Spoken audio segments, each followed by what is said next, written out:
Les vacances approchent. Vous qui vous apprêtez à envoyer vos enfants chez les tuteurs, chez les tantes, chez vos soeurs là. Parce que ce sont vos frères, vos soeurs là. Et faites attention. Venez écouter très bien cette histoire qui va vous porter conseil. Parce que ce genre de vidéo là, quand il tombe dessus plusieurs fois comme ça que je fais là, c'est que veut dire que Dieu veut que je prévienne certaines personnes. Donc, venez écouter la vidéo. Et prenez ça en garde. Merci. Bonjour, j'espère que vous allez bien. J'étais en train de faire le ménage et je reçois un message sur TikTok. Voilà. Et je lis le message. C'est le message d'une jeune fille, dont je vais taire le nom, qui vient et me demande de lui rendre un service. Donc je lui dis d'accord, je t'écoute. Elle me dit, s'il te plaît, essaie d'ouvrir les yeux à certaines mamans. Je dis, ok, à quel sujet? Apparemment, la dame a pris sa fille pour les vacances de Pâques. Elle a emmené l'enfant chez sa grande sœur. Donc, elle emmène l'enfant chez sa grande sœur et tout. Et comme vous le savez très bien, c'est cette semaine-là qui reste pour leurs vacances. Donc elle décide d'aller chercher la petite pour faire les devoirs de maison. Et quand elle va chercher la petite, elle se rend d'abord compte que la manière dont l'enfant marche a changé.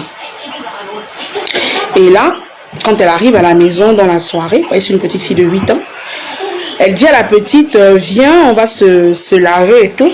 Mais l'enfant refuse. Elle dit, ça c'est quoi? Tu veux pas te laver aujourd'hui? Elle dit, si maman, mais moi je veux me laver. Elle lui dit, mais pourquoi tu veux te laver seule? Oh non maman, parce que je ne veux pas que tu vois quelque chose. Donc elle pose la question à sa fille, qu'est-ce que tu veux pas que je vois? Donc direct, vous savez le 6e sens de la maman, elle prend l'enfant, elle déshabille l'enfant de force et elle regarde l'appareil génital de la petite. Bizarrement, l'appareil génital de la petite va bien. Et quand elle va au niveau de l'anus,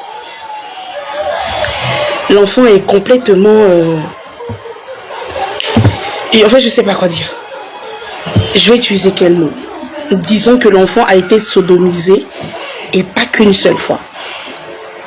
Au point où elle a un liquide qui sort de là et qui a une odeur vraiment très nauséabonde. Là, du coup, elle se calme et elle regarde sa fille. Elle lui pose la question que qu'est-ce que tu as eu là-bas? Elle dit non maman, je ne peux pas te dire. Sinon, il paraît que tu vas mourir. Elle dit mais, ça dort. Elle soulève la petite, elle emmène la petite chez sa grande soeur. Quand elle emmène la petite chez sa grande soeur, la grande soeur lui dit que tu me parles de quoi? Moi je ne connais pas ça. D'où elle lui dit mais je suis désolée, je suis venue te déposer l'enfant elle est bien là. Comment se fait-il que l'enfant est sodomisé à l'anus de la sorte?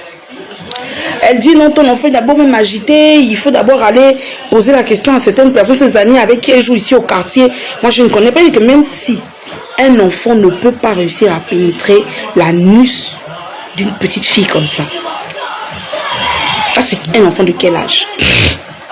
Et là du coup, la dame dit ok, moi j'attends ton mari. Elle dit mais attends monsieur.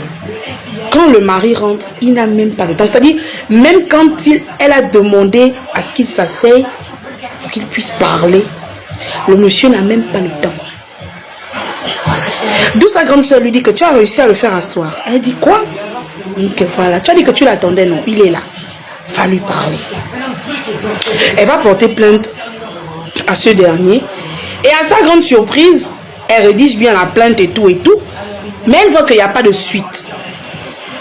Vu qu'elle a récupéré l'enfant dimanche, aujourd'hui nous sommes mercredi, elle se rend compte qu'il n'y a pas de suite. Donc quand elle arrive là-bas, on lui dit carrément que bon, on a compris, on va vous contacter. Me contacter pourquoi?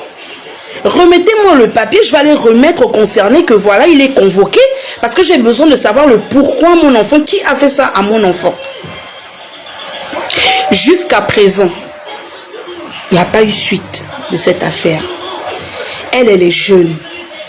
Même le bricole qu'elle a, c'est pas vraiment ça. Mais comme la sœur, son mari a l'argent, elle est coincée maintenant. seule abandonnée avec les soins de l'enfant. Et le pire, c'est qu'elle ne peut même pas se mettre à faire du bruit. Parce qu'elle n'a pas les moyens, parce que sa mère n'a pas les moyens. Vous avez bien entendu. Vous avez bien entendu, je dis dans ce monde, il n'y a plus soeur, il n'y a plus frère. Je dis, quand tu as un doute envers quelque chose, que tes doutes soient tes doutes. Faut pas avoir genre, non, faut pas y penser comme ça, c'est ma soeur. Ou bien faut pas y penser ça comme ça, c'est mon frère. Il n'y a pas ça. Il ne doit pas avoir ça. Quand tu veux faire quelque chose et que tu as les doutes, ben voilà, une soeur qui est partie déposer son enfant chez sa soeur, en croyant que sa soeur va surveiller son enfant, alors que son mari pénètre cette petite. Il mungue l'arrière, il sodomise un enfant. Et sa soeur ne peut rien dire. Il n'y a plus de soeur. Elle ne peut rien dire. Elle ne peut absolument rien dire. Et vous allez rester sur ça pour envoyer vos enfants juste parce que, non, quand il a envoyé mon enfant là, quand il va venir là, il va envoyer son nom de cahier. Quand il va venir là, il va envoyer son argent de temps. Arrêtez ça. Quand vous faites vos enfants là, vous ne le faites pas avec quelqu'un. C'est avec vos maris. Donc, si quelqu'un doit s'occuper des enfants là, c'est vos maris et vous. Arrêtez d'envoyer vos enfants chez les gens pour les vacances. Si vous voulez les vacances, sortez avec vos enfants. Allez-y, faites vos vacances et puis venez. Arrêtez ça.